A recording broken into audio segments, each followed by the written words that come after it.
Hello everyone, welcome to our YouTube channel.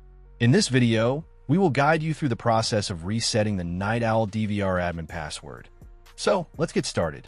To reset the admin password, first of all, use the device mouse and right-click anywhere on the current screen to access the menu bar.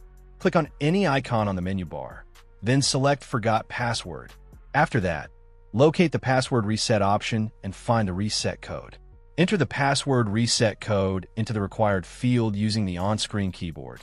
Then left-click the mouse and press OK. Next, follow the prompts to create a new password and confirm it. Once the password reset is successful, depending on the DVR model, the device may or may not automatically reboot.